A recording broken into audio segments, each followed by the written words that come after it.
Good morning, student. Today we will see the block of elements.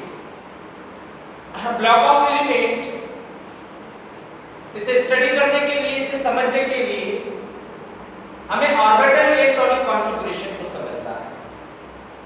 Orbital electronic configuration, orbital electronic configuration means subshell wise electronic configuration, subshell wise electronic configuration. Subshell में electron का distribution कैसे किया जाता है? Subshell को ही orbital कहा जाता है। तो ऑर्बिटल इलेक्ट्रॉनिक कॉन्फ़िगरेशन को हमें समझना पड़ेगा, तभी हमें ब्लॉक पता चलेगा। अब ऑर्बिटल इलेक्ट्रॉनिक कॉन्फ़िगरेशन यहां हम देखिए, ऑर्बिटल मींस सबशेल। अब आपको पता ही है कि एटम में शेल रहते हैं। First shell K shell, second one L, third one M, fourth one N, then O, P। इस तरह से ये शेल है और शेल में सबशेल है। हर शेल में सबशेल, जैसे हमारे घर के अंदर में कबर्ड्स वगैरह रहती है, कबर्ड के अंदर में आपको पता ही होगा कि शेल रहते हैं और शेल के अंदर में सब शेल रहते हैं। तो हमारा जो वैल्यूएबल मटेरियल रहता है, जैसे गोल्ड वगैरह, पैसा वगैरह, ये जनरली हमारे घर के अंदर में हम अलमारी के अंदर में शेल के अंदर रखते हैं। शेल के अंदर भी कहाँ रहता है? ये रुपया वगैरह जो हमारा एकदम मूल्यवान वस्तु रहती है, ये शेल के सबशेल में रहता है। सेम इसी तरह से एलिमेंट का जो एटम है, एटम के इलेक्ट्रॉन शेल में है और शेल में भी कहाँ है? सबशेल में है। इट मीन अगर हमने एग्जैक्टली देखा तो इलेक्ट्रॉन एलिमेंट के एटम के सबशेल में रहता है, ऑर्बिटल में रहता है। मींस हर शेल में सबशेल रहते हैं। अब हम देखेंगे कि कौन से शेल में कितनी सबशेल है। सबसे पहले देखो भी के का शेल नंबर 1, इसका शेल नंबर 1 है, इसीलिए उसमें एक ही सबशेल है, S। सेकंड आता है शेल नंबर 2। शेल नंबर 2 में इसका शेल नंबर 2 है, इसमें दो सबशेल मिलेंगे, एक रहेगा S और दूसरा रहेगा P। थर्ड नंबर शेल, इसमें तीन सबशेल, S, P और D। 4 नंबर का शेल हमारा, इसमें 4 सबशेल रहेंगे, एक रहेगा S, P, D और F। इट मींस ये जो S, P, D, F ये सबशेल के सिंबल है। जनरली सबशेल हम इन स्मॉल लेटर से रिप्रेजेंट करते हैं, S, P, D और F। उसके बाद में भी सबशेल रहते हैं, इसके बाद में G रहेगा, G के बाद में H रहेगा। इस तरह से सबशेल की संख्या आगे बढ़ती जाती है। तो अब देखो भी ये जो S टाइप का सबशेल है, इसकी इलेक्ट्रॉन कैपेसिटी 2 की रहती है। जैसे शेल में कैपेसिटी है, हर शेल की अपनी खुद की कैपेसिटी, सब शेल की भी इलेक्ट्रॉन कैपेसिटी अलग-अलग है। अगर S टाइप का सबशेल है तो उसमें 2 इलेक्ट्रॉन, P टाइप का सबशेल है तो उसकी कैपेसिटी 6 इलेक्ट्रॉन की है, D अगर है तो इसकी कैपेसिटी 10 इलेक्ट्रॉन की है, F अगर है तो इसकी कैपेसिटी 14 की है। इट मींस सबसे छोटा सबशेल हमारा S रहता है, S की कैपेसिटी 2, P की कैपेसिटी 6, कितने का डिफरेंस है? 4 का। इट मींस 2 में 4 को ऐड कर लिया, नेक्स्ट सबशेल की कैपेसिटी पता चल जाएगी। अब हमें 6 में 4 को ऐड करो तो फिर आपको D की कैपेसिटी पता चल जाएगी 10। फिर 10 के बाद में 4 को ऐड करो। इसके बाद में आप इजीली बता सकते हो कि G सबशेल की इलेक्ट्रॉन कैपेसिटी कितनी होगी। कितनी रहेगी? 14 + 4 18, इसकी 18 की कैपेसिटी। सेम इसी तरह से अगर आपको H सबशेल की कैपेसिटी बताना है तो इसकी कैपेसिटी कितनी रहेगी? 22। In this way we can calculate the electron capacity of each orbital, each subshell। अब देखो अभी यहाँ पर सबसे पहला आता है सब S सबशेल। S ऑर्बिटल हर शेल में है, ऐसा कोई शेल नहीं है जिसमें S ऑर्बिटल नहीं है। तो यहाँ पर देखो अभी के में एक ऑर्बिटल, तो के में एक ऑर्बिटल प्रेजेंट रहेगा, उसका शेल नंबर 1 है और वो कौन सा रहेगा, सिर्फ s। l के अंदर में s भी रहेगा p भी रहेगा, क्योंकि उसका शेल नंबर 2 है, उसमें दो ऑर्बिटल रहते हैं, एक रहता है s, दूसरा रहता है p। तीसरा आता है m शेल का शेल नंबर 3 है और 3 होने की वजह से उसमें ऑर्बिटल 3 टाइप के रहेंगे, एक रहेगा s, एक रहेगा p और तीसरा रहेगा p। n का शेल नंबर 4 है, उसमें 4 टाइप के सब शेल है, s p d f, ये 4। अब देखो अभी यहाँ s कॉमन है, अगर हमने इन सारे ऑर्बिटल को एक साथ में मिक्स कर लिया तो आपको पता नहीं चलेगा कि कौन सा s ऑर्बिटल कौन से शेल में प्रेजेंट था। इसीलिए सभी ऑर्बिटल को उनके शेल का नंबर दिया जाता है। जैसे ये s ऑर्बिटल है तो s ऑर्बिटल अगर k में है तो k का अगर s ऑर्बिटल है तो उसके सामने 1 लिया जाता है। इट मींस k के अंदर जो ऑर्बिटल है वो 1s ऑर्बिटल है। फिर आप इसी तरह से बता सकते हो कि l के अंदर में दो ऑर्बिटल है, एक है s और दूसरा है p, तो इनके सामने क्या सफिक्स लेना पड़ेगा, हमें 2 लेना पड़ेगा, शेल नंबर 2 के सब शेल 2s 2p। अब यहाँ डिफरेंस पता चलेगा, हमने यहाँ 1s अगर देखा तो 1 ये इंडिकेट कर रहा है कि ये फर्स्ट शेल का सब शेल है, यहाँ सामने में 2 है इसीलिए 2s मींस ये l शेल का सब शेल है, 2p ये भी l शेल का सब शेल है। उसके बाद में इसके सामने क्या लेना पड़ेगा हमें, 3s यानी थर्ड शेल का ऑर्बिटल, थर्ड शेल का ऑर्बिटल 3p, 3d भी थर्ड शेल का ऑर्बिटल। और यहाँ क्या लेना पड़ेगा फिर हमें, 4s 4p 4d 4f। It means कि हर ऑर्बिटल में आपको सिंबल दिखाई देगा और सामने एक नंबर रहता है और ये नंबर इंडिकेट करता है कि वो ऑर्बिटल कौन से शेल के अंदर प्रेजेंट है। सो 1s अगर है तो फर्स्ट शेल में है, 2s 2p सेकंड शेल की सब shell, 3s 3p 3d third shell के सब शेल। अब यहाँ 3n नहीं रहेगा, क्यों नहीं रहेगा, क्योंकि थर्ड शेल में सिर्फ 3 ही ऑर्बिटल है, 3s 3p 3d 3 नंबर है, 3 के अंदर में 3 ही ऑर्बिटल रहते हैं थर्ड शेल में। इसका n का शेल नंबर 4 है, इसमें 4 ऑर्बिटल 4s 4p 4d और 4f। तो इस तरह से जनरली हमें देखना पड़ता है कि कौन से शेल में कौन से टाइप का ऑर्बिटल रहता है। अंडरस्टैंड? अब देखो अभी अगर हमें ब्लॉक एलिमेंट के ब्लॉक को देखना है तो उसके लिए ऑर्बिटल इलेक्ट्रॉनिक कॉन्फ़िगरेशन हमें तैयार करना पड़ता है। और जब हम ऑर्बिटल इलेक्ट्रॉनिक कॉन्फ़िगरेशन तैयार करते हैं तो ऑर्बिटल इलेक्ट्रॉनिक कॉन्फ़िगरेशन बहुत ही सिंपल है, सिर्फ हमें एक सीक्वेंस याद रखना पड़ता है कि कौन से ऑर्बिटल किसके बाद में आएंगे। तो यहाँ पर हमें देखने को मिलेगा, अगर हमें सीक्वेंस याद रखना है तो सीक्वेंस याद रखने के लिए हम इस प्रोफाइल डायग्राम का यूज करते हैं। इसमें सबसे छोटा शेल कौन है, 1s, इसकी एनर्जी सबसे कम है, सबसे छोटा शेल रहता है, सब शेल रहता है। अब आपको पता ही है कि k शेल सबसे छोटा शेल है, सेम इसी तरह से k शेल के अंदर में जो ऑर्बिटल है वो भी सबसे छोटा ऑर्बिटल रहता है, उसकी एनर्जी सबसे लोवेस्ट है। तो जिसकी एनर्जी लोवेस्ट उसको पहले लेना है, हमें नीचे से ऊपर की ओर ये प्रोफाइल डायग्राम को आगे बढ़ाना है। तो ये 1s ऑर्बिटल,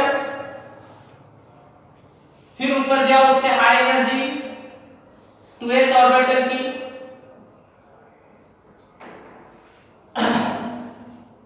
अब जैसे हम 1s से 2s पर गए, अब हमें जंपिंग करना है, यहां से जंप किया p पर, 2s के बाद में कौन सा p आएगा, 2p, p है इसलिए हमने इस साइड में लिया उसको, फिर रिटर्न आ जाओ s पर, अब 2s के बाद में ऊपर में कौन सा ऑर्बिटल रहेगा, 3s, फिर और जंप करो p पर, ये 2p था तो यहाँ कौन सा 3p आएगा, फिर हमें जंप करना है s पर, 3s है तो यहाँ कौन सा s 4s मिलेगा।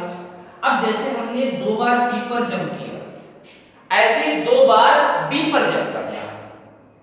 तो d का सबसे पहला ऑर्बिटल है 3d, कौन है 3d, 2d अवेलेबल नहीं है क्योंकि d ऑर्बिटल थर्ड शेल से स्टार्ट हुआ, d ऑर्बिटल थर्ड शेल से एंटर हुआ, थर्ड शेल के अंदर से ही d ऑर्बिटल की शुरुआत होती है, इसीलिए 3d ये सबसे पहला d ऑर्बिटल रहेगा। तो हमने यहाँ जंप किया, जैसे p पर 2 बार जंप किया और s ऑर्बिटल पर रिटर्न आए, सेम इसी तरह से हमें d ऑर्बिटल पर जंप करना है और रिटर्न आना है। लेकिन जब हम रिटर्न आएंगे तो रिटर्न आने के बाद में हमें p ऑर्बिटल को अटेन करना है, p को अटेन करना।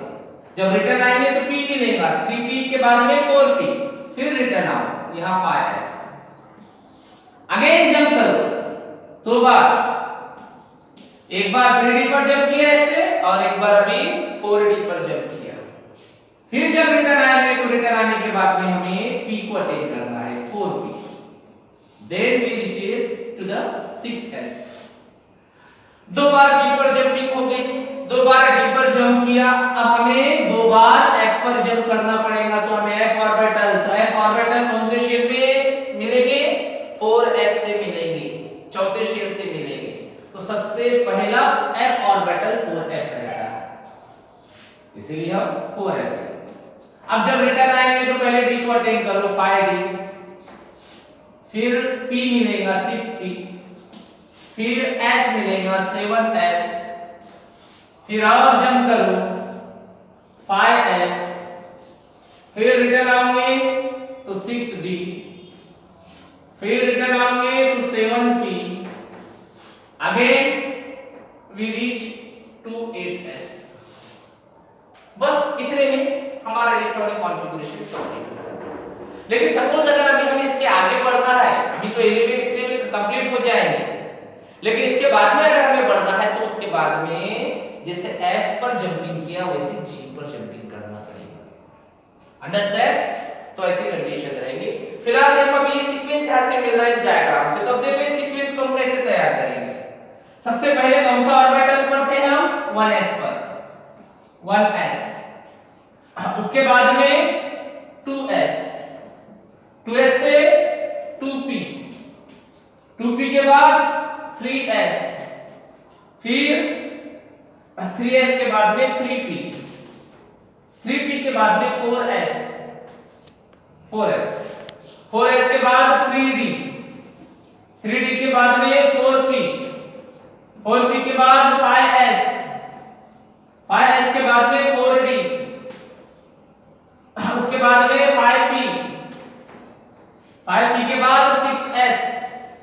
आगे हम इस सीक्वेंस को बढ़ा सकते हैं, फिलहाल कर ही लेते हैं। 4f, 5d, 6p, 7s, 5f, 6d, 7p, 8s। ये हो गया पूरा सीक्वेंस। ये सीक्वेंस हमें याद रखना पड़ता है। अगर याद नहीं है तो प्रोफाइल डायग्राम से ऑर्बिटल के सीक्वेंस को याद रखना हमारे लिए जरूरी है। अगर हमें ये सीक्वेंस पता है, एटलीस्ट कम से कम हमें इतना तो सीक्वेंस याद रखना ही है। 1s, 2s, 2p, 3s, 3p, 4s, 3d, क्योंकि हमारे 30 एलिमेंट इतने सीक्वेंस के अंदर में कंप्लीट होने वाले हैं। तो ये सीक्वेंस को याद में रखते हुए हमें ऑर्बिटल इलेक्ट्रॉनिक कॉन्फ़िगरेशन को पूरा करना है। अब ऑर्बिटल इलेक्ट्रॉनिक कॉन्फ़िगरेशन को तैयार करने के लिए सिर्फ सीक्वेंस की नीड है। एक एक ऑर्बिटल लो, उसकी कैपेसिटी के अनुसार उसमें इलेक्ट्रॉन फिल अप करो। अगर वो s ऑर्बिटल है तो उसकी कैपेसिटी 2 की है, p टाइप का ऑर्बिटल है तो उसकी कैपेसिटी 6 की है, d ऑर्बिटल है तो उसकी कैपेसिटी 10 की है और f है तो उसकी कैपेसिटी 14 की है। अंडरस्टैंड? अब देखो अभी आगे एक एग्जांपल लेंगे, किसी एक एलिमेंट का ऑर्बिटल इलेक्ट्रॉनिक कॉन्फ़िगरेशन हम तैयार करेंगे। वो एलिमेंट कंसीडर करो कि स्कैंडियम है, जिसका एटॉमिक नंबर 21 रहता है। अब स्कैंडियम में 21 इलेक्ट्रॉन है, इसका ऑर्बिटल इलेक्ट्रॉनिक कॉन्फ़िगरेशन तैयार करना है। तो पहले क्या लेंगे हम सीक्वेंस में, पहला ऑर्बिटल हमारा रहता है s, that is 1s, 1s पर 2 करता है, यानी उसकी कैपेसिटी 2 की है तो 2 इलेक्ट्रॉन यहां एंटर किया। फिर आता है 2s, उसकी कैपेसिटी 2 की, ऊपर 2 इलेक्ट्रॉन दिया। उसके बाद में सीक्वेंस में 2p, p अगर है तो 6 की कैपेसिटी। फिर आता है 3s, 2, फिर आता है 3p, 6, 2 + 2 4, 4 + 6 10, 12, 12 + 6 इलेक्ट्रॉन हमने डिस्ट्रीब्यूट कर दिए। अब 3p के बाद में कौन सा ऑर्बिटल आता है? 4s। s है तो 2 इलेक्ट्रॉन, यानी 20 इलेक्ट्रॉन डिस्ट्रीब्यूट हो गए, अभी भी 1 इलेक्ट्रॉन बाकी है। फिर कौन सा ऑर्बिटल लेंगे हम? 3d। इस तरह से आपको सीक्वेंस के अंदर में 3d में 1 इलेक्ट्रॉन बताएंगे हम, उसकी कैपेसिटी 10 की, लेकिन हमारे इलेक्ट्रॉन खत्म। जहां खत्म हो गए इलेक्ट्रॉन वहां पर रुक जाना है।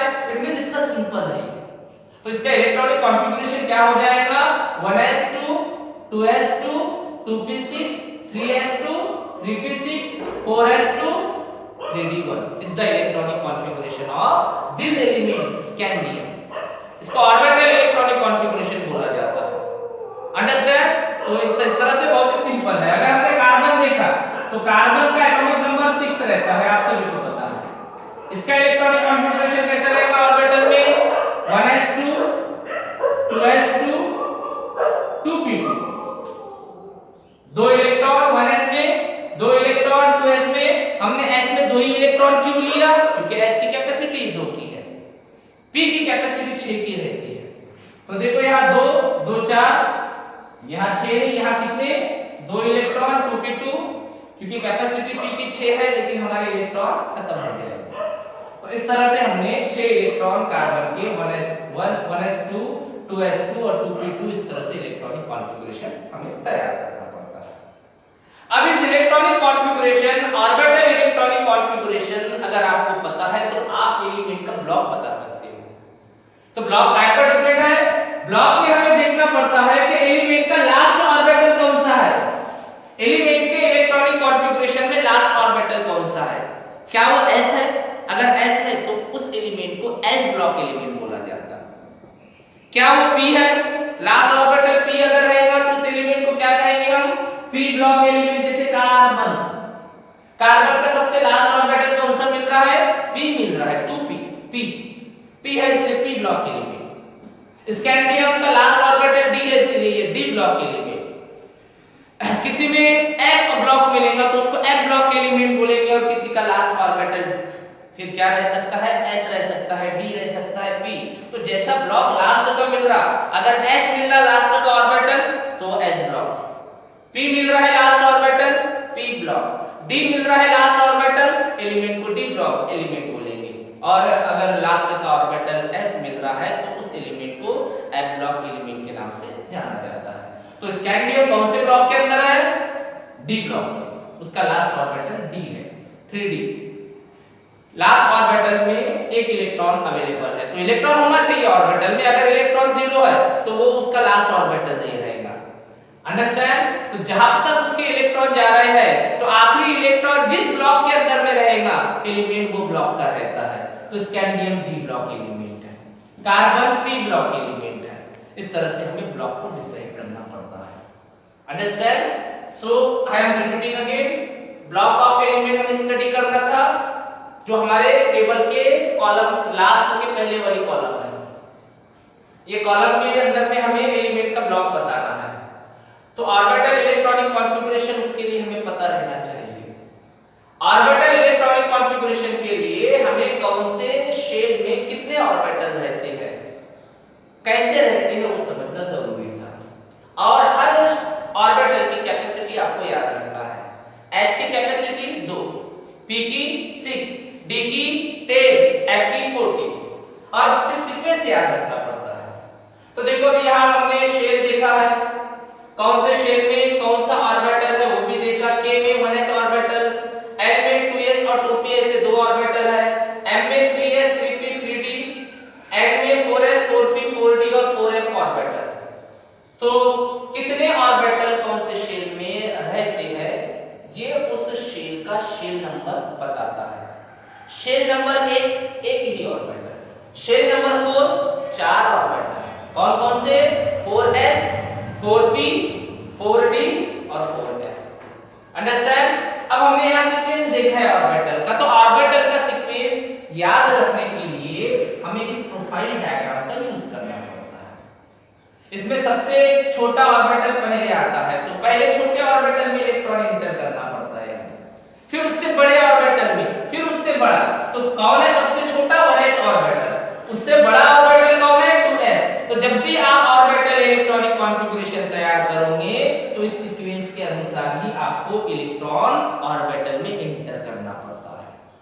डायरेक्ट एक एक ऑर्बिटल लो, कैपेसिटी के अनुसार इलेक्ट्रॉन एंटर करते हुए आगे बढ़ो। जैसे यहाँ हम बढ़े आगे, एक एक ऑर्बिटल लिया और इलेक्ट्रॉन एंटर करते हुए आगे बढ़े। तो ये सीक्वेंस आप सबको ध्यान में रखना है। तो आप ये जो डायग्राम है, प्रोफाइल डायग्राम और ऑर्बिटल का ये जो सीक्वेंस है यहाँ से लेकर यहाँ तक, ये आप अच्छी तरह से देखो और देखने के बाद में अपने नोटबुक के अंदर में ये सब नोट डाउन करके रखो। अंडरस्टैंड? स्कैंडियम का इलेक्ट्रॉनिक कॉन्फ़िगरेशन, कार्बन का इलेक्ट्रॉनिक कॉन्फ़िगरेशन, ये भी आप आपके इसमें ड्रॉ करके रखो।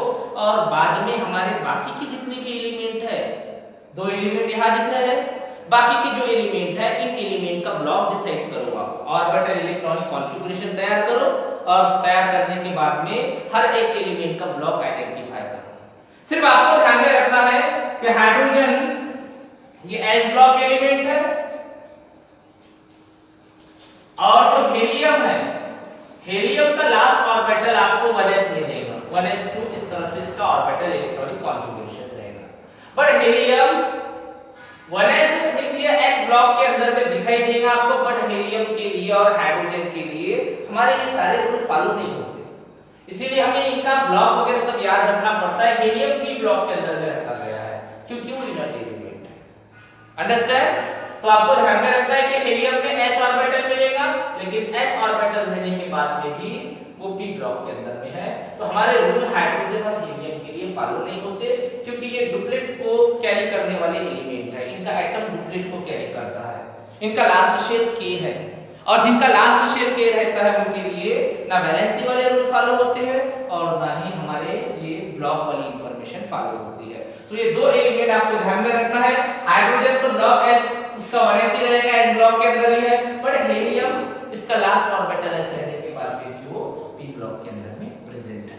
बाकी सारे एलिमेंट हमारे इसी तरह से इलेक्ट्रॉनिक कॉन्फ़िगरेशन तैयार करो और तैयार करके इसे अपने टेबल के अंदर में जो कॉलम है, ब्लॉक वाली कॉलम, उस कॉलम के अंदर में इसको फिल अप करो। Understand? So tomorrow we will see the type of the element. So have a nice day, good luck.